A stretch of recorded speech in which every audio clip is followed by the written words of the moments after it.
اللہ وبرکاتہ۔ وعلیکم السلام۔ الحمد للہ وحدہ والصلاة والسلام علی من لا نبی بعدہ،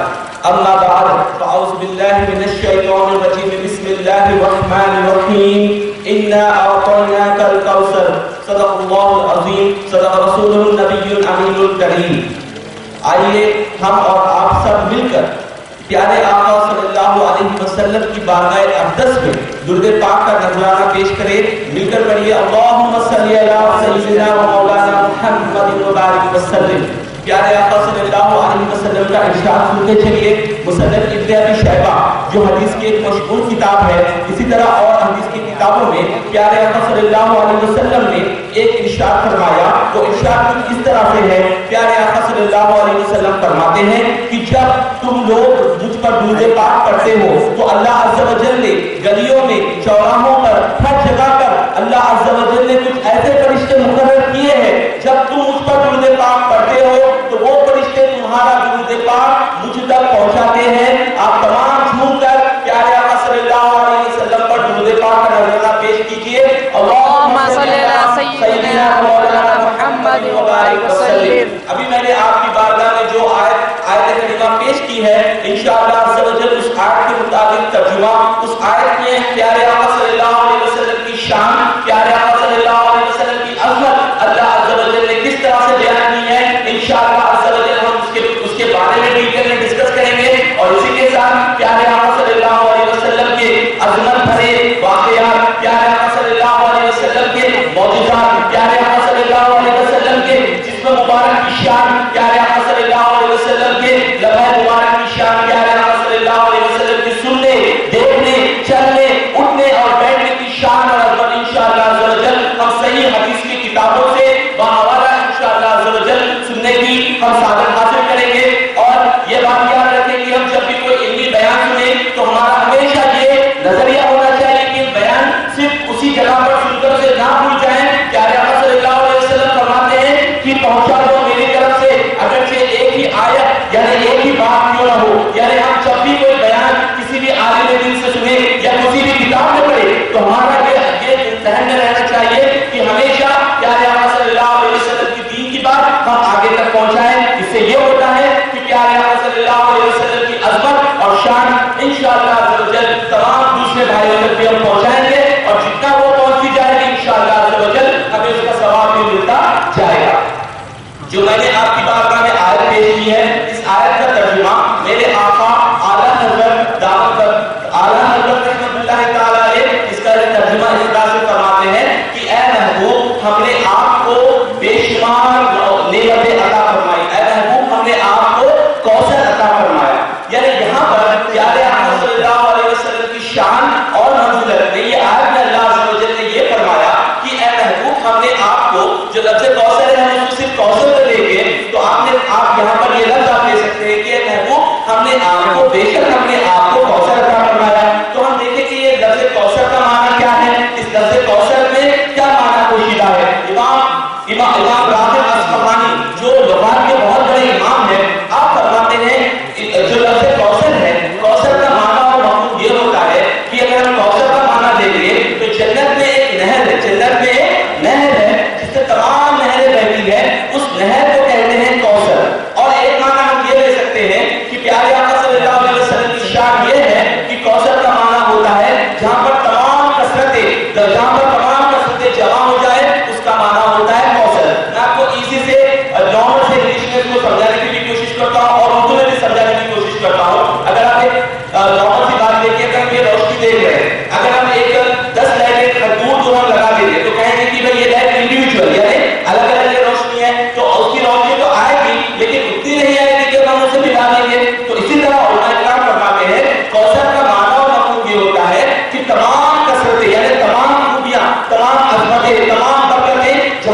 تمہارے لیے ذہن میں زباں تمہارے لیے، بدن میں ہے جہاں تمہارے لیے، ہم آئے یہاں تمہارے لیے، اٹھے بھی وہاں تمہارے لیے۔ تو پیارے آقا صلی اللہ علیہ وسلم کے پیارے دیواروں، یہاں پر ہمارے لیے یہ ضروری، جیسے پہلے کے جو عالم دین وہ آپ نے فرمایا کہ ہمارے تمام لوگوں کے لیے سب سے اہم چیز ہے پیارے آقا صلی اللہ علیہ وسلم کی محبت، پیارے آقا صلی اللہ علیہ وسلم کی شان اور عظمت کو پہچاننا۔ تو آئیے دیکھیں کہ آج کے دور میں آخر کیا ہو رہا ہے کہ اکثر لوگ اہل سنت و جماعت کے خلاف، اہل سنت و جماعت کو چھوڑ کر دوسری جماعتوں میں جا رہے ہیں، اور میں نے اکثر نوجوانوں کو، میرے ساتھیوں کو جو ہے کالج اسکول وغیرہ میں پڑھتے ہیں، کئی لوگوں کو دیکھا کہ جب پیارے آقا صلی اللہ علیہ وسلم کا نام آتا ہے، پیارے آقا صلی اللہ علیہ وسلم کا ذکر آتا ہے، تو وہ خوش نہیں ہوتے، بلکہ ان کی آنکھوں پر اور ان کے چہرے پر ایک مایوسی چھا جاتی ہے۔ اور اگر آپ دیکھیں کہ عاشق رسول کو تو ہونا یہ چاہیے کہ جب پیارے حبیب کا ذکر کیا جائے تو اسے تو خوشی سے جھومنا چاہیے، اسے تو خوش ہونا چاہیے کہ میرے پیارے نبی کا ذکر ہو رہا ہے۔ لیکن آج کل کے دور میں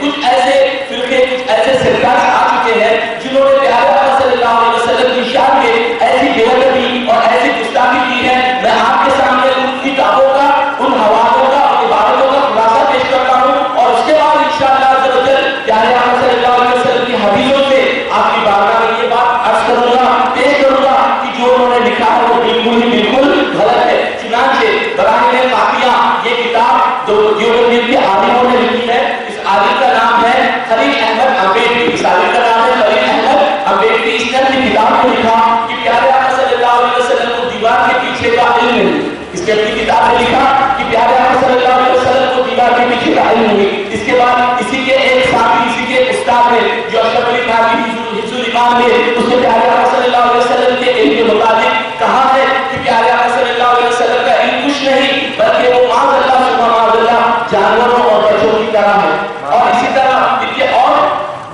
براہین قافیہ میں اس خلیل احمد امبیڈکر نے اور ایک بات کی کہ جو لوگ یہ سمجھتے ہیں کہ میلاد پاک میں حضور صلی اللہ علیہ وسلم آ سکتے ہیں، یہ عقیدہ رکھنا کہ حضور صلی اللہ علیہ وسلم اپنے امتیوں کے پاس آ سکتے ہیں، یہ عقیدہ رکھنے والا مشرک ہے، وہ جہنم میں جانے والا ہے۔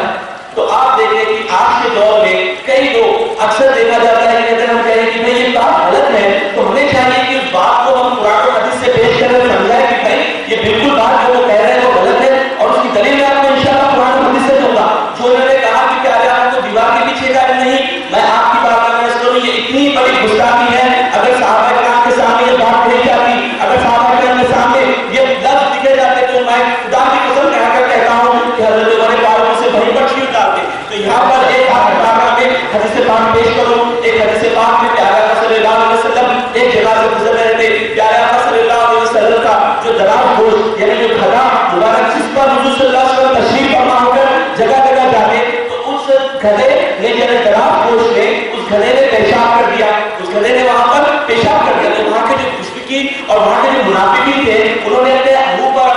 اپنے جو ناک پر جو کپڑا لگایا، کہا کہ بہت ہی زیادہ بدبو آ رہی ہے، بہت ہی زیادہ بدبو آ رہی ہے۔ وہاں پر ایک صحابی تشریف فرماتے ہوئے نے کہا کہ اے بدبخت، یہ پیارے آقا صلی اللہ علیہ وسلم کا دراز گوشت ہے، اس کی خوشبو مشک سے بھی زیادہ افضل، مشک سے زیادہ بھی معطر ہے۔ سبحان اللہ، نعرہ تکبیر، اکبر۔ آپ دیکھیں صحابہ کرام یہ برداشت نہیں کرتے کہ صحابہ کرام کی حضور صلی اللہ علیہ وسلم کے جو گھڑا مبارک ہے اس گھڑے کے پیشاب کے متعلق بھی اگر کوئی کہے تو اسے برداشت نہیں کرتے۔ تو اے پیارے آقا صلی اللہ علیہ وسلم کے دیوانوں، آپ سوچو، جو پیارے آقا صلی اللہ علیہ وسلم کے مطابق یہ کہے کہ حضور صلی اللہ علیہ وسلم کا علم بچوں جیسا، معاذ اللہ پاگلوں جیسا ہے، تو ہم کس طرح سے برداشت کریں گے؟ کیا یہ اہل سنت کا جماعت کا ہمارا فرض نہیں کہ ہم اس بات کا دفاع کریں؟ کیا ہم پر یہ ضروری نہیں کہ ہر اہل سنت و جماعت کے نوجوان آگے بڑھے اور اپنے پیارے آقا صلی اللہ علیہ وسلم کی عظمت، پیارے آقا صلی اللہ علیہ وسلم کی خدمت کے بارے میں پڑھے اور اپنے دوسرے بھائیوں تک پہنچائے؟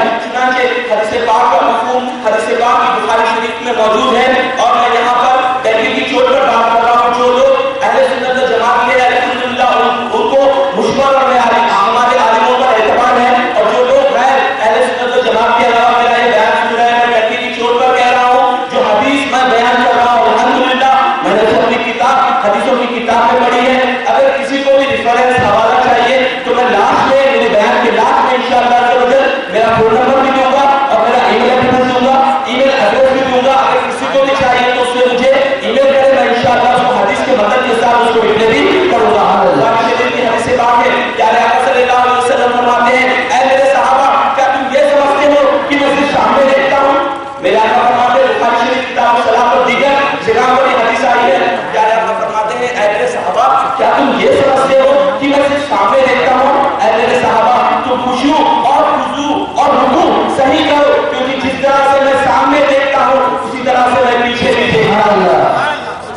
پیارے آقا کے پیارے دیوانوں، یہاں پر اس حدیث پاک سے اس شخص جو خلیل حنبلی نے اپنی کتاب میں جو درخواست کی کہ حضور صلی اللہ علیہ وسلم دیوار کے پیچھے نہیں جاتے، میرے آقا نے بخاری شریف کی حدیث پاک ہے فرمایا کہ میں جس طرح سامنے دیکھتا ہوں اسی طرح میں پیچھے دیکھتا ہوں۔ آئیے سے آگے بڑھے، پیارے آقا صلی اللہ علیہ وسلم مسجد نبوی میں تشریف فرما ہے، مسجد نبوی میں صحابہ کرام کے ساتھ تشریف فرما ہے۔ ایک صحابی وہاں پر پیارے آقا صلی اللہ علیہ وسلم کی بارگاہ میں حاضر ہوئے، حاضر ہو کر عرض کرنے لگے یا رسول اللہ صلی اللہ علیہ وسلم میری اونٹ گم ہو چکی ہے، میری اونٹ گم ہو چکی ہے، میں آپ سے سوال کرتا ہوں، میں یہاں پر بیٹھا ہوا ہوں اور آپ کی گاڑی کہیں پر دوسری گلی میں پارک کی ہوئی ہے، اور اگر آپ مجھ سے پوچھے کہ بھائی میری گاڑی گم ہو رہی ہے تو آپ کیا کہیں گے کہ بھائی یہ تو بالکل بیوقوف کا سوال ہے؟ کیوں؟ اس کی وجہ یہ ہے کہ گاڑی کہیں اور پر ہے، گاڑی کہیں اور مجھے پتا ہی نہیں، اور آگے اگر مجھ سے پوچھے تو یہاں پر اللہ تعالیٰ نے فرمایا کہ یہ سوال پوچھنا ہی اس بات کی دلیل ہے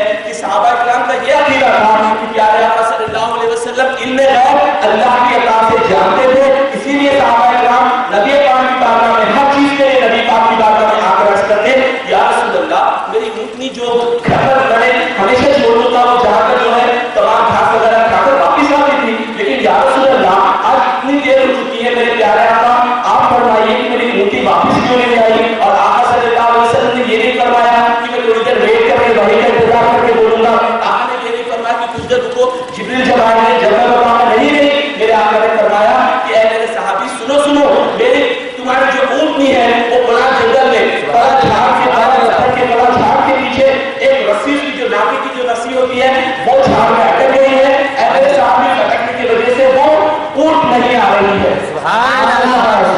میرے آقا صلی اللہ علیہ وسلم کا یہ جواب سن کر وہ صحابی بہت خوش ہوئے اور وہ واپس جا کر جگہ سے منہ لانے گئے، تو جب واپس جا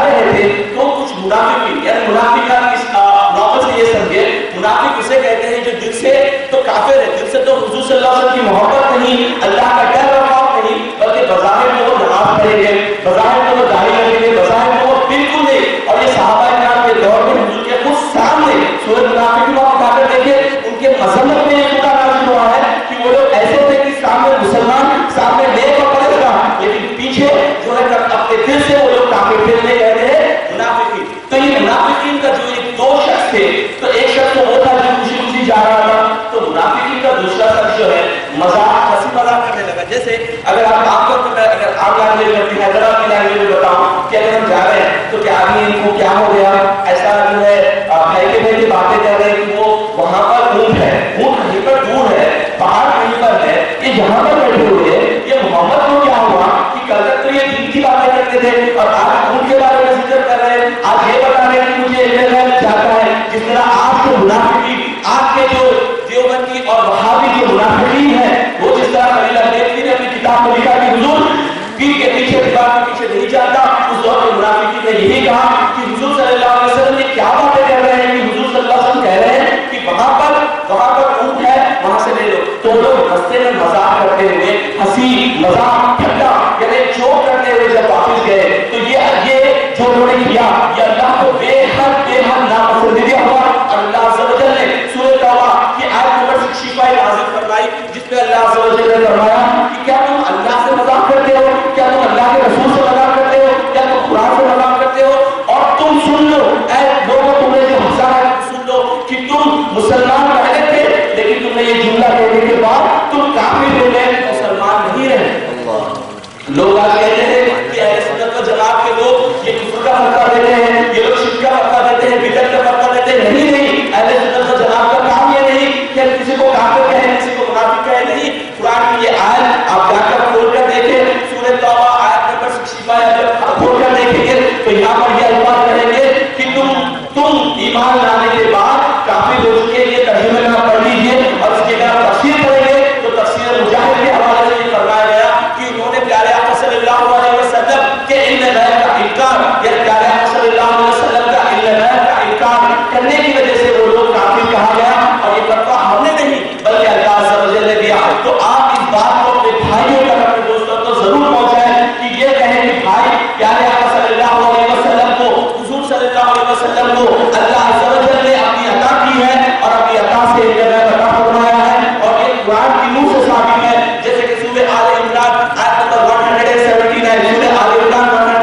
79 میں اللہ عز و جل فرماتا ہے، جس کا مفہوم ہے کہ اے عام لوگوں، یہ تمہاری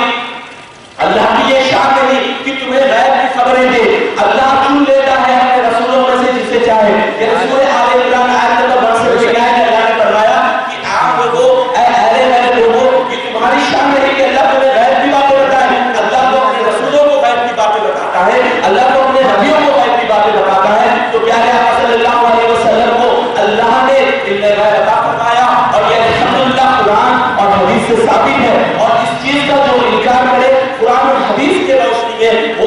بندہ دین اسلام سے خارج ہے۔ ہم اسے خارج نہیں کرتے، قرآن اور حدیث میرے جو آپ کی بارگاہ میں پیش کی ہے اس کے مطابق اور قرآن نے اس بات کا فیصلہ فرمایا۔ چلے آئیے آگے بڑھتے چلے۔ یہاں پر حضور صلی اللہ علیہ وسلم کے میں نے جو کہا کہ ہر ادا، پیارے صلی اللہ علیہ وسلم کی ہر ادا میں ایک نرالا ہے، حضور صلی اللہ علیہ وسلم کی ہر ادا میں ایک جو عظمت اور برتری ہے۔ تو چلے دیکھیں کہ حضور صلی اللہ علیہ وسلم کی ادا میں کیسی عظمت، کیسی برتری ہے۔ ایک مرتبہ کا واقعہ ہے، پیارے آقا صلی اللہ علیہ وسلم مسجد نبوی شریف میں تشریف فرما ہے۔ حضرت ابو ہریرہ حضور صلی اللہ علیہ وسلم کی بارگاہ میں بھاگتے ہوئے دوڑتے ہوئے حاضر ہو کر عرض کرنے لگے، یا رسول اللہ صلی اللہ علیہ وسلم، جب بھی میں آپ سے کوئی حدیث پاک سنتا ہوں، جب بھی کوئی حدیث پاک سنتا ہوں تو مجھے یاد نہیں رہتی، یا رسول اللہ کچھ ایسا کر دیجئے تاکہ مجھے جو حافظہ یعنی جو تھنکنگ، جو میموری پاور ہے، یا رسول اللہ صلی اللہ علیہ وسلم مجھے آ جائے۔ میں آپ کی بارگاہ میں ایک سمپل سا پوائنٹ کرتا ہوں، اگر آپ کوئی بھی ڈاکٹر کے پاس جائیں گے اور کہیں گے بھائی میرا میموری بہت ویک ہے، آپ مجھے میری میموری کی طاقت بڑھائیے، تو وہ کہے گا دیکھیے میموری بڑھانے کے لیے سب سے پہلے آپ کو گولی لینی پڑے گی، یہ ٹانک کھانا پڑے گا، آپ کو یہ فروٹس کھانا پڑے گا، یہ چیزوں سے پرہیز کرنا پڑے گا۔ جب آپ کا جو ہے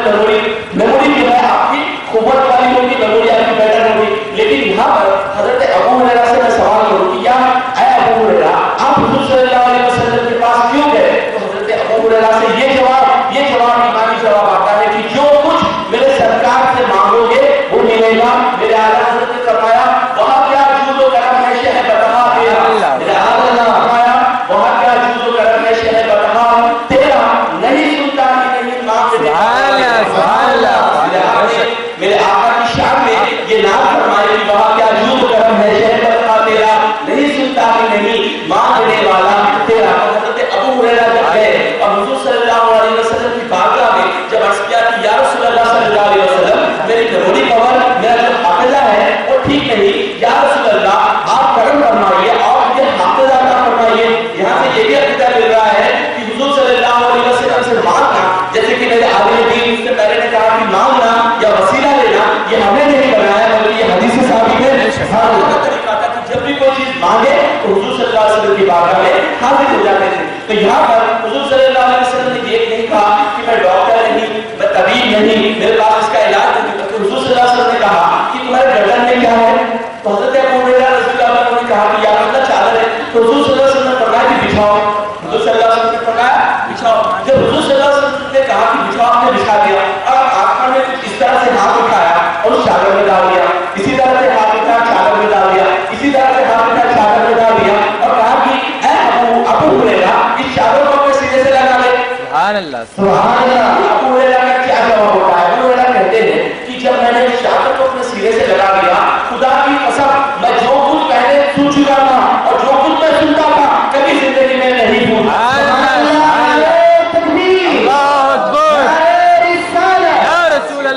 پیارے آقا کے پیارے دیوانوں، دیکھا آپ نے پیارے آقا صلی اللہ علیہ وسلم کی عطا ایسی ہے کہ آسمان میں صرف خالی اس طرح سے ہاتھ اٹھایا لیکن وہاں پر چھوڑ دیا۔ لیکن یہاں پر یہ بات اہل سنت والجماعت یہ بات سمجھتی ہے، یہ بات جانتی ہے کہ حضور صلی اللہ علیہ وسلم کے ہاتھ بظاہر تو خالی ہے لیکن تمام عالم کی نعمتیں حضور صلی اللہ علیہ وسلم کے ہاتھوں سے بڑھتی ہے۔ اس کی جو میں نے حدیث پاک پیش کی ہے یہ بخاری مسلم اور کئی کتابوں میں یہ موجود ہے۔ اسی طرح حضور صلی اللہ علیہ وسلم نے بخاری شریف کتاب الایمان، کتاب العلم، بخاری شریف میں اور کئی باب میں یہ حدیث پاک ذکر فرمائی ہے کہ انما انا قاسم واللہ یعطی۔ اللہ عز و جل کے پیارے حبیب صلی اللہ علیہ وسلم نے فرمایا انما بے شک میں ہی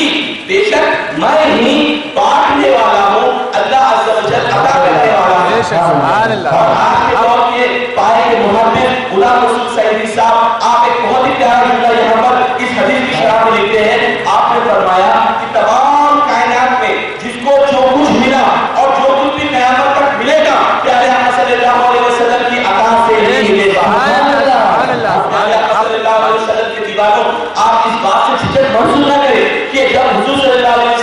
شان اور عظمت آپ کو پسند آئے تو آپ سبحان اللہ کہہ دیجیے، کیونکہ حدیث پاک کا مفہوم ہے کہ جو بندہ سبحان اللہ اللہ اکبر الحمدللہ کہتا ہے، اللہ عز و جل اس کے نام سے جنت میں ایک درخت کرا دے گا۔ کوئی بات اچھی لگے تو اس کو آپ سبحان اللہ کہیں، اور جب کوئی بات غیب کی ہو تو آپ اسے اللہ اکبر کہیں، یا اللہ عز و جل کی تعریف اور پاکی ہے، انشاءاللہ عز و جل اس کا ثواب بھی مرنے کے بعد میں ضرور ملے گا۔ سبحان اللہ۔ آگے آئیے، پیارے آقا صلی اللہ علیہ وسلم کی میں نے کہا کہ ہر ادا نرالی ہے، میں نے کہا کہ حضور صلی اللہ علیہ وسلم کا دیکھنا ایک معجزہ ہے، میں نے کہا ہے حدیث پاک پیش کی کہ حضور صلی اللہ علیہ وسلم پیچھے بھی دیکھتے ہیں اور آگے بھی دیکھتے ہیں اور دور بھی دیکھتے ہیں اور قریب بھی دیکھتے ہیں۔ اسی طرح حضور صلی اللہ علیہ وسلم کا ادا کرنا، حضور صلی اللہ علیہ وسلم کا ہاتھوں سے دینا، یہ بھی ایک معجزہ ہے۔ اسی طرح حضور صلی اللہ علیہ وسلم کا اور ایک پیارا معجزہ سنتے چلے۔ حضور صلی اللہ علیہ وسلم ایک مرتبہ غزوہ حدیبیہ یعنی جو صلح حدیبیہ میں جو موقع تھا، صلح حدیبیہ ایک جو مکہ کے قریب حضور صلی اللہ علیہ وسلم نے مکے والوں سے صلح کی تھی، تو اسے کہتے ہیں صلح حدیبیہ۔ تو اس موقع پر حضور صلی اللہ علیہ وسلم کے ساتھ چند صحابہ کرام تھے، تو وہاں پر ایک پانی کا مسکیدہ یعنی پانی کا جو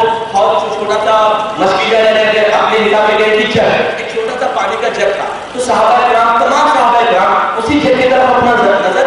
لگائے ہوئے تھے اور دیکھ رہے تھے کہ وہ جگ کا پانی کون استعمال کریں گے۔ تو حضور صلی اللہ علیہ وسلم نے آگے بڑھا، آگے بڑھنے کے بعد حضور صلی اللہ علیہ وسلم نے اس جگ کے پانی مسکیدے کے پانی سے وضو فرمایا، تو صحابہ کرام کی رونے جیسی صورت ہو گئی۔ اس کی وجہ یہ تھی کہ اس جگ اور اس مسکیدے کے پانی کے علاوہ کوئی اور پانی وہاں پر نہیں تھا۔ تو جب صحابہ کرام کی روتی ہوئی صورت لے کر حضور کی بارگاہ میں حاضر ہوئے اور عرض کرنے لگے، یا رسول اللہ صلی اللہ علیہ وسلم، جو آپ نے پانی استعمال کیا ہے، یا رسول اللہ اس کے علاوہ ہمارے پاس نہ پینے کو پانی ہے، ہمارے پاس نہ وضو کے لیے پانی ہے، یا رسول اللہ ہمارے پیاس سے بہت حالت خراب ہے، یا رسول اللہ آپ عطا کیجیے، ہم کیا کریں، آپ فرمائیں ہم کیا کریں۔ تو حضور صلی اللہ علیہ وسلم نے یہ نہیں کہا کہ جا کر کہیں پر ایک باڈی وغیرہ ہوگی وہاں سے لے کر آئے، یہ نہیں کہا کہ کہیں قریب کھا لیں، یہ نہیں فرمایا۔ حضور صلی اللہ علیہ وسلم نے فرمایا کہ وہ مشکیزہ میرے پاس لاؤ۔ حضور نے فرمایا وہ مشکیزہ وہ جگ میرے پاس لاؤ۔ حضور صلی اللہ علیہ وسلم نے صرف اپنے ہاتھ کے انگلی مبارک، ہاتھ کے انگلی مبارک اس میں رکھ دیے۔ راوی فرماتے ہیں کہ جس طرح چشمے سے پانی نکلتا ہے اس طرح میرے پیارے آقا کے ناخن مبارک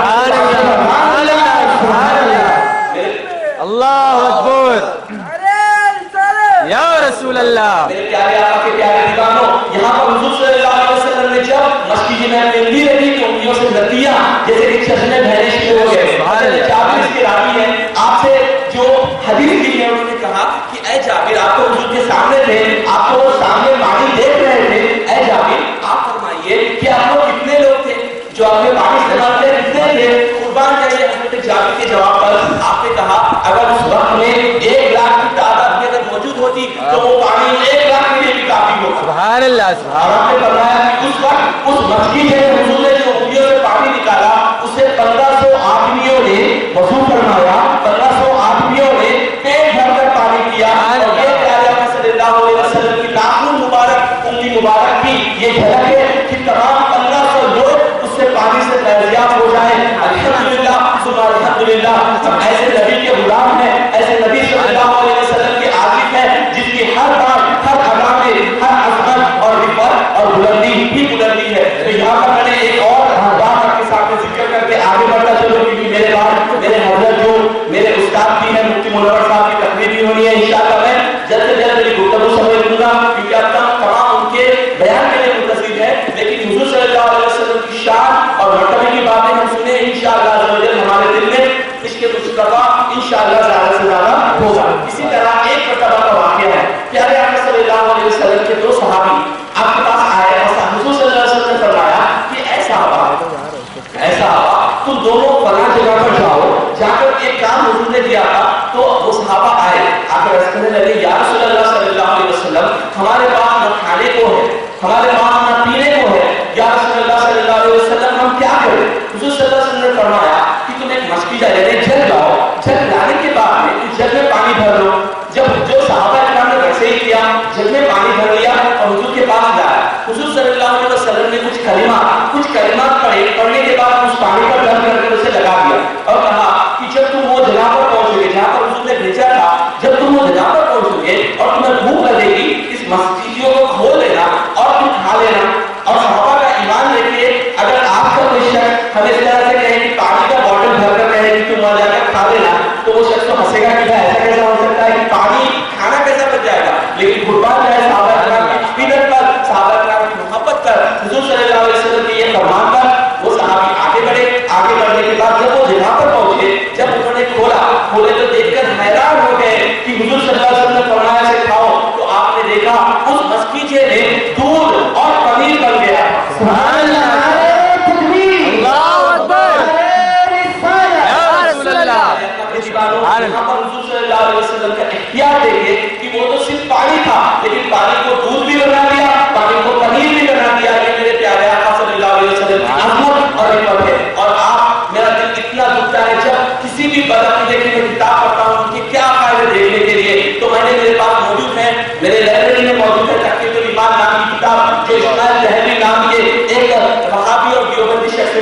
اس نے اپنی کتاب میں ایک جملہ تحریر فرمایا کہ اس جملے کو پڑھنے کے بعد ہماری روح کہاں اٹھتی ہے. اس جملے کا خلاصہ یہ ہے، وہ کہتا ہے جس کا نام محمد یا علی ہو، وہ اپنی کتاب میں کیا لکھتا ہے، اگر کسی کو پروف چاہیے تو میں لڑکی کی چھوڑ کر بات کر رہا ہوں، میرے پاس ابھی بھی کتاب موجود ہے، آپ چل کر میں نے ہائی لائٹ کیا، آپ کو میں ڈائریکٹ ان کی کتاب ان کا رسالہ ان کے حوالے سے بتا سکتا ہوں. یہ مکتبہ سلفیہ سے شائع ہوا ہے، یہ کتاب اہل حدیث وہابیوں کی شائع کی ہے. تو اس میں لکھا ہے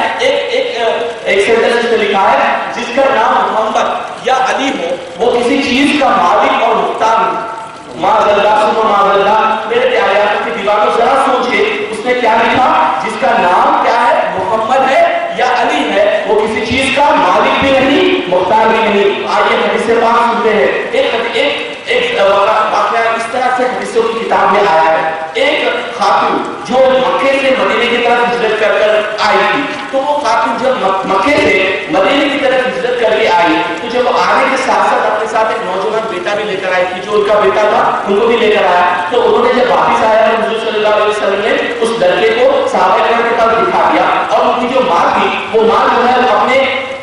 جو صحابیہ تھے ان کے پاس چلے گئے. جانے کے بعد کچھ عرصہ گزر گیا، اس طرح سے وہ جو نوجوان لڑکا تھا وہ نوجوان لڑکا حضور صلی اللہ علیہ وسلم کی صحابہ کرام کی جھوپڑ میں بیٹھ کر دین سیکھ رہا تھا. تو جب وہ دین سیکھ رہا تھا ایسا ایک پرابلم آ گیا کہ وبائی مرض، یعنی ایسا مرض ہوتا ہے جیسے کہ پلیگ یا کسی طرح کا مرض ہوتا ہے، تو کسی بڑا وبائی مرض میں وہ جو بندہ تھا، وہ جو شخص تھا، وہ جو صحابی تھے، وہ نوجوان صحابی کا انتقال ہو گیا. تو حضور صلی اللہ علیہ وسلم نے صحابہ کو حکم فرمایا کہ اے میرے صحابہ تم اس کو غسل دے دینا، اور ہم ان کو جو ہے نا غسل دینے کے بعد ان کو ہم جو ہے نا دفنا دیں گے، اس کے بعد ان کی نماز جنازہ پڑھنے کے بعد دفنا دیں گے. تو صحابہ کرام نے حکم کی تعریف کی اور آپ نے پہلے صحابہ کرام نے ان کو غسل دیا. غسل دینے کے بعد میں ان کو کفن پہنا دیا، اوپر سے نیچے سے تمام پیک کر دیا اور وہاں پر نماز جنازے کے لیے رکھا. حضور صلی اللہ علیہ وسلم نے فرمایا اے میرے صحابہ، یہ جو شخص ہے اس کی ماں بھی تو مکے سے مدینے آئی تھی. صحابہ نے کہا ہاں یا رسول اللہ ان کی ماں بھی آئی تھی. تو جب آپ نے فرمایا کہ جا کر اس کی ماں کو بلا کر لاؤ، جب ان کی ماں وہاں پر آئی اپنے بیٹے کی لاش کو دیکھ کر وہ بے چین ہو گئی اور مچل گئی، اور انہوں نے حضور صلی اللہ علیہ وسلم سے فریاد کرتے ہوئے پھر اللہ عز و جل سے اس طرح سے دعا کی کہ یا اللہ عز و جل تو میں نے تیرے لیے تیرے دین کو مانا، یا اللہ عز و جل میں نے تیری رضا کے خاطر مکہ چھوڑ کر میں نے مدینے آیا، یا اللہ عز و جل تو مجھے کافروں مشرکوں کے سامنے ذلیل نہ کر. وہ لوگ کہیں گے کہ دیکھو مسلمان ہوتے تمہارا بیٹا مر گیا، تو اے میرے رب عز و جل، اے میرے اللہ عز و جل مجھے ان کافروں کے سامنے دشمن کر کر، ان کافروں کے سامنے مجھے ذلیل کر کر. جیسا یہ کہنا تھا حضور صلی اللہ علیہ وسلم نے لب مبارک سے کچھ پڑھا اور صرف اس لاش کو جب دیکھا تو وہ لاش کی پیروں میں حرکت ہونے لگی، اور حرکت ہوتے ہوتے وہ لاش اٹھ کھڑی ہوئی، اور یہاں پر زمانے نے دیکھا جو شخص مردہ ہو چکا تھا، پیارے آقا صلی اللہ علیہ وسلم کی دعا کی برکت سے اللہ عز و جل نے اسے زندگی عطا فرمائی. سبحان اللہ، سبحان اللہ. اور اگر کوئی کہے کہ پھر مرنے کے بعد آدمی کیسے زندہ ہو سکتا ہے، یہ بات بول رہے تو یہاں پر موجودہ اسے ہی کہتے ہیں جو عام طور پر جو پاسبل نہیں ہوتا، جو نبی وہ کہتے ہیں اسے کہتے ہیں موجودہ. اور یہ قرآن سے بھی ثابت ہے. سورہ آل عمران آپ اٹھا کر دیکھیں گے تو جب حضرت عیسیٰ علیہ السلام اپنا ذکر کریں گے تو کہیں گے کہ میں مردوں کو زندہ کرتا ہوں، میں بیماروں کو شفا دیتا ہوں، میں مارودار اندھوں کو شفا دیتا ہوں. یہ حضور صلی اللہ علیہ وسلم کے ایک ساتھی جو نبی پاک ہے، وہ جو نبی ہے وہ نبی حضرت عیسیٰ کی یہ معجزہ ہے. تو حضور صلی اللہ علیہ وسلم کا بھی یہ معجزہ ہے کہ آپ نے مردوں کو بھی زندہ کیا. تو یہ پیارے آقا صلی اللہ علیہ وسلم کی پیاری نگاہوں، یہ ہمارے پیارے آقا صلی اللہ علیہ وسلم کی ہر شعبے میں ہر جگہ پر پیارے آقا صلی اللہ علیہ وسلم کی نسبت اور بلندی ہے. تو ہمیں چاہیے کہ ہمارے پیارے آقا صلی اللہ علیہ وسلم کی ہر بات، ہر ذکر میں، ہر جگہ پر پیارے آقا کا نام لیں، ہر ذکر میں پیارے آقا صلی اللہ علیہ وسلم کے تعلق سے بات کریں. کیونکہ اگر آپ دیکھیں کہ اگر آپ کو پہچاننا ہے کہ یہ ہمارا ہے یا نہیں، صرف اس کے سامنے حضور کی شان بیان کے میں نے جو حدیث پاک آپ کے سامنے پیش کی وہ پڑھ کے سناتے جائیں. اگر وہ ہمارے ساتھ ہمارا پیارے آقا کا غلام ہوگا تو ہمیں خوش ہوگا، سبحان اللہ کہے گا. اگر وہ ہمارا نہیں تو ڈیفینیٹلی وہ وہاں سے اٹھ کر چلے جائے گا. تو لوگ تو صرف نبی کے بارے میں بات کرتے ہیں اور اللہ کے بارے میں بات ہی نہیں کرتے. تو یہاں پر میں جو بیان پیش کر رہا ہوں تو یہاں پر یہ بات آپ جان لیجیے کہ نبی پاک صلی اللہ علیہ وسلم کا ذکر کرنا یہ اللہ کا ذکر کو چھوڑنا نہیں. بعض لوگ یہ سمجھتے ہیں کہ کہتے ہیں کہ بھائی تم اللہ کے علاوہ صرف نبی کا ذکر کرتے ہو، نبی کی نعتیں پڑھتے ہو. نہیں، حضور صلی اللہ علیہ وسلم کا ذکر اللہ عز و جل کو پسند ہے کہ اللہ عز و جل نے حضور صلی اللہ علیہ وسلم کا ذکر کو بلندی اور رفع عطا فرمایا، تو ہمیں ہمیشہ چاہیے کہ پیارے آقا صلی اللہ علیہ وسلم کا ذکر ہم کرتے رہیں۔ چلے آپ یہ بات تو میں نے الحمدللہ اپنی باتوں میں پیش کی، حضور صلی اللہ علیہ وسلم کی میں نے مختصر کی۔ الحمدللہ میرے پاس بہت سارے حدیثیں اور دماغ میں ہیں، لیکن وقت کی کمی کی وجہ سے میں اس کو مختصر کر رہا ہوں، کیونکہ میں اور ایک ٹاپک بھی میں یہاں پر انشاءاللہ کور کرنے کی میری جو ہے جستجو ہے، انشاءاللہ سے بھی آپ کے سامنے پیش کروں گا۔ تو یہاں پر الحمدللہ یہ بات مانتے ہیں اور جانتے ہیں کہ ہم سب عاشق رسول ہیں۔ ہم سب کیا ہے؟ عاشق رسول۔ ہاتھ اٹھا کر بولیے، ہم سب کیا ہے؟ عاشق رسول۔ ہم سب کیا ہے؟ عاشق رسول ہے۔ تو یہاں پر ایک بات میرے پیارے سنی بھائیوں، آپ دل سے کہیے کہ ہم بے شک عاشق رسول ہیں۔ تو یہاں پر میں آپ سے ایک سوال پوچھتا ہوں کہ میرے بھائی ایک بات میں پوچھوں، ایک نارمل سی بات پوچھتا ہوں کہ ایک بیٹا اپنی ماں سے کہتا ہے کہ ماں میں آپ سے بہت محبت کرتا ہوں، ماں میں آپ سے بہت محبت کرتا ہوں، آپ کے لیے جان بھی دے دوں گا، ماں آپ سے بہت محبت کرتا ہوں، آپ کے لیے جان بھی دے دوں گا۔ تو ہم کہتے ہیں کہ واہ کیا بیٹا ہے، وہ بے شک بہت اچھا بیٹا ہے، وہ کہے گا ہر بات میں کہے گا ماں آپ سے بہت محبت کرتا ہوں، میں آپ کا عاشق ہوں۔ اس کے بعد جب کہے گا، ماں کہے گی بیٹا تھوڑا سا میرا یہ چھوٹا سا کام ہے، بیٹا باہر جا کر دکان سے تو سودا لے کر آ۔ بیٹا کہے گا ماں یہ کام وغیرہ مت دیجیے، کام مجھے مت دیجیے، صرف آپ میں محبت کرتا ہوں بس، لیکن کام آپ مجھے مت دیجیے۔ آپ بتائیں کیا وہ شخص محبت میں سچا ہے یا جھوٹا ہے؟ آپ بتائیں مجھے، آواز کیوں نہیں آ رہی؟ وہ شخص سچا ہے یا جھوٹا ہے؟ پیچھے تک بولے سچا ہے یا جھوٹا ہے؟ اگر ماں کہے بیٹا مجھے تھوڑا سا پانی لا کر دے، بیٹا کہے ماں سے میں محبت تو کرتا ہوں لیکن ماں کام وغیرہ مت بولیے، ذرا دوستوں کے ساتھ جانا ہے، تو بتائیں وہ بیٹا سچا ہے یا جھوٹا ہے؟ جھوٹا ہے۔ تو ہم بولے جھوٹا ہے۔ ہم نے ابھی کہا کہ ہم سب عاشق رسول ہیں۔ میرے آقا کیا فرماتے ہیں؟ میرے آقا فرماتے ہیں میرے امتیوں، میرے آنکھوں کی ٹھنڈک، میرے آنکھوں کی ٹھنڈک کیا ہے؟ نماز۔ میرے آنکھوں کی ٹھنڈک کیا ہے؟ نماز۔ میرے آقا نے فرمایا کہ میرے آنکھوں کی ٹھنڈک نماز ہے۔ تو ہم نے کہا کہ ہم عشق رسول کا دعویٰ کرتے ہیں، ہم عاشق رسول ہیں، تو کیا ہمارا کام یہ نہیں کہ ہم نماز پڑھیں؟ کیا ہمارا کام نہیں کہ ہم روزہ رکھیں؟ کیا ہمارا کام نہیں کہ ہم دین پر چلیں؟ اور ایک بات آپ کے سامنے میں بہت ہی احتیاط کے ساتھ عرض کرتا چلوں، اگر کسی کو بری بھی لگے تو میں اس کا کوئی پرابلم نہیں۔ کیوں؟ اللہ عز و جل نے قرآن میں اس بات کا ذکر فرمایا کہ بنی اسرائیل کا یہ کام ہوتا تھا کہ جب چیز کو اچھی لگتی تھی وہ اس کے رکھ لیتے تھے، جو چیز بری لگتی تھی اسے چھوڑ دیتے تھے، اور چند روپیوں کے لیے، چند چیزوں کے لیے وہ کیا کرتے تھے کہ دین میں بدلاؤ کرتے تھے۔ میرا کام یہ ہے کہ حضور صلی اللہ علیہ وسلم کا وارث میں ہوں، حضور صلی اللہ علیہ وسلم کا غلام ہوں، تو میرا کام ہے آپ کے سامنے تمام بات کو کھول کر صاف صاف بیان کریں۔ اگر کسی کو بری لگے تو مجھے نہ کہیں کیونکہ میں قرآن حدیث آپ کے سامنے پیش کرنے جا رہا ہوں۔ تو سب سے بڑی بات ہم اکثر سنتے ہیں، اکثر بیانوں میں سنتے ہیں، بھائی چاہے کچھ بھی ہو جاؤ میں عاشق رسول ہوں۔ کیا ہم کہتے ہیں؟ ہم چاہے کچھ بھی ہو جاؤ عاشق رسول ہوں۔ تو ہم کہتے ہیں ہاں حضور صلی اللہ علیہ وسلم قیامت کے دن ہماری شفاعت کریں گے، بے شک شفاعت حق ہے، شفاعت کریں گے۔ تو اب میں اپنی باتوں میں ایک بات عرض کرتا چلوں، قاضی ایاز اس نے لکھا ہے، قاضی ایاز نے اور تمام محدثین نے اس بات کو ذکر فرمایا، اور یہ حدیث پاک میں مفہوم ہے، حضرت ابو درداء رضی اللہ عنہ اس کے راوی ہیں، آپ فرماتے ہیں جس بندے کو اپنے ایمان کی قدر نہ ہو، جس بندے کو اپنے اسلام کی، اپنے ایمان کی قدر نہ ہو، اور اس بندے پر یہ خطرہ ہے کہ موت کے وقت اس کا ایمان چھین لیا جائے۔ میرے پیارے بھائیو سوچے، جس بندے کو اپنے ایمان کی قدر نہ ہو، حضور صلی اللہ علیہ وسلم کی حدیث گواہ ہے کہ اس بندے کا موت کے وقت ایمان چھین لیا جائے گا۔ حضرت سفیان ثوری جب آپ کو موت کا وقت آیا، اب اتنے بڑے بزرگ ہیں، امام اعظم ابو حنیفہ جس کے ہم ماننے والے ہیں، ان کے دور کے بزرگ ہیں، آج سے تقریباً 1300 سال پہلے کے بزرگ ہیں، جب آپ کا موت کا وقت آیا تو اب بہت زیادہ رونے لگے۔ تو آپ کے ساتھی جو تھے انہوں نے پوچھا کہ اے سفیان ثوری آپ کیوں رہ رہے ہیں؟ کیا آپ کی گناہوں کی وجہ سے رو رہے ہو؟ تو انہوں نے کہا نہیں گناہوں کی وجہ سے نہیں، گناہوں کو معاف کر دے گا، لیکن میرا خوف یہ ہے کہیں موت کے بعد میرا کلمہ نہ چھین جائے، کہیں میں کافر نہ بن جاؤں۔ اسی طرح اور ایک بزرگ جب اپنی موت کا وقت قریب آیا، حضرت امام احمد بن حنبل کے والد صاحب وہ بھی اسی طرح موت کے وقت رو رہے تھے، تو انہوں نے بھی روتے روتے یہی بات کہی کہ مجھے اس بات کا خطرہ نہیں کہ میں گناہ کر رہا ہوں، میرے سامنے شیطان ٹھہرا ہوا ہے اور وہ کہہ رہا ہے کہ میری بات ایک مرتبہ تو مان، ایک مرتبہ تو مان، تو کہہ رہا ہے تو ہٹ اے نہیں تو ہٹ۔ تو میں میرے پیارے آپ کے پیارے دیواروں، جس طرح ہم نے سنا کہ حضور صلی اللہ علیہ وسلم کی محبت ہمیں جنت میں لے جائے گی، حضور صلی اللہ علیہ وسلم کی محبت ہمیں شفاعت دلائے گی، حضور صلی اللہ علیہ وسلم کی محبت سے ہم بخشے جائیں گے، وہیں پر یہ بھی بات سنو کہ جو بندہ اپنے ایمان کی قدر نہ کرے، جو بندہ سنتوں پر عمل نہ کرے، حضور صلی اللہ علیہ وسلم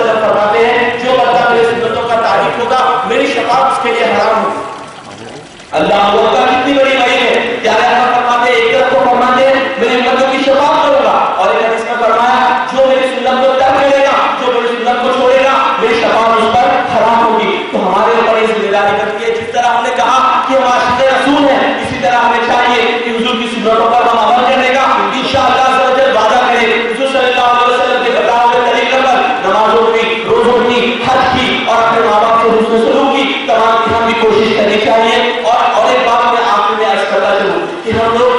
ایک عالم نہیں ہوں میں, الحمدللہ میں طالب علم یعنی میں عالم کورس کر رہا ہوں, میں عالم علم میں ایک لیکچرر ہوں, کمپیوٹر سائنس انجینئر ہوں. میں آپ کی بات کو عرض کرتا چلوں کہ میں نے کئی میرے کالج کے اسکولس کے جو میرے ساتھ طلبا ہوتے ہیں ان سے جب میں بات کرتا ہوں تو وہ لوگ دین کو بہت لائٹ لیتے ہیں. وہ کہتے ہیں بھائی what's the big deal in the deen, what's the big deal, we are in the 21st century, we should not have all that old way of living. وہ لوگ کہتے ہیں کہ کیا ہے 2100 سال 21ویں صدی میں ہے, کیا کرتا پاجامہ پہن کے داڑھی میں ٹوپی رکھ کے کیا ہندن بولے لوگ بچے میں نہیں دیں گے. تو آج لوگ تو کہتے ہیں لوگ ہمیں مولانا ملا کہہ کے چڑھائیں گے, ہنسیں گے. تو میں ان پیارے بھائیوں سے میں یہ عرض کرتا چلوں کہ بھائی ہماری بلندی ہماری عظمت حضور صلی اللہ علیہ وسلم کی سنتوں میں ہے. الحمدللہ میں انجینئر ہوتے ہوئے بھی کیا رہا ہے کہ جب میں نے سنتوں اپنائی ہے تو اللہ نے مجھ پر کرم فرمایا, اللہ نے مجھے سمجھانے کا موقع عطا فرمایا. میرے بھائیوں, تمام بھائیوں سے میں یہ گزارش کرتا ہوں کہ آپ دین کو اپنے پیارے نبی صلی اللہ علیہ وسلم سے جب اس کا دعویٰ ہے تو آپ اپنے دین کو سیکھنے کے لیے الحمدللہ توحید سینٹر یا حریف پر یا پھر بالکل سطح سے کر کر الحمدللہ میرے جو مفتی ہیں مفتی نیر اعظم اشرفی دعوت برکات اللہ علیہ وہ عقائد کورس پڑھاتے ہیں, خرد کورس پڑھاتے ہیں, عالم کورس پڑھاتے ہیں. آپ تمام سے یہ گزارش ہے کہ اب ضرور ضرور ہمارے سینٹر پر آ کر آپ دین حاصل کیجیے, دین پڑھیے, تو انشاءاللہ حضور کی شفاعت بھی ملے گی, انشاءاللہ حضور کے صدقے انشاءاللہ ہمیں جنت بھی ملے گی. میں اللہ سے دعا کرتا ہوں یا اللہ جو میں نے بیان کیا ہے یا اللہ اس بیان کو اپنی بات میں قبول فرما. یا اللہ ہم سب کو دین پر چلنے کی توفیق عطا فرما. یا اللہ ہم سب تمام کو دین کی توفیق عطا فرما. یا اللہ حضور صلی اللہ علیہ وسلم کا سچا عشق عطا فرما. یا اللہ ہم سب کو ریاکاری جھوٹ غیبت چغلی تمام گناہوں سے محفوظ رکھ. یا اللہ عز و جل ہم تمام عشق رسول کا دعویٰ کرتے ہیں لیکن یا اللہ عز و جل ہم تیرے محبوب کی سنتوں پر عمل نہیں کرتے. اے اللہ عز و جل ہم نمازیں قضا کر دیتے ہیں. اے اللہ عز و جل ہم روزے نہیں رکھتے. اے اللہ عز و جل ہم زکات نہیں دیتے. یا اللہ عز و جل اپنے حبیب کی محبت کی لاگ رکھ. اور یا اللہ عز و جل ہم سب کو 5 وقت کا نمازی بنا. یا اللہ عز و جل ہم سب کو روزہ رکھنے کی توفیق عطا فرما. یا اللہ ہمیں عشق رسول کے ساتھ ساتھ حضور صلی اللہ علیہ وسلم کے بتائے ہوئے سنتوں پر عمل کرنے کی توفیق عطا فرما. یا اللہ عز و جل ہمیں علم دین حاصل کرنے, علم دین دوسرے بھائیوں تک پہنچانے کی توفیق عطا فرما. یا اللہ عز و جل جو بیان میں غلطیاں ہو گئی ہو, یا اللہ عز و جل کوئی کوتاہی ہو گئی ہو تو اپنے حبیب صلی اللہ علیہ وسلم کے صدقے پہلے سے معاف فرما. ان اللہ و ملائکتہ یصلون علی النبی یا ایھا الذین آمنوا صلوا علیہ وسلموا تسلیما. اللهم صل على سيدنا محمد وعلى ال سيدنا محمد. سبحان ربك رب العزة عما يصفون وسلام على المرسلين والحمد لله رب العالمين. سبحان اللہ.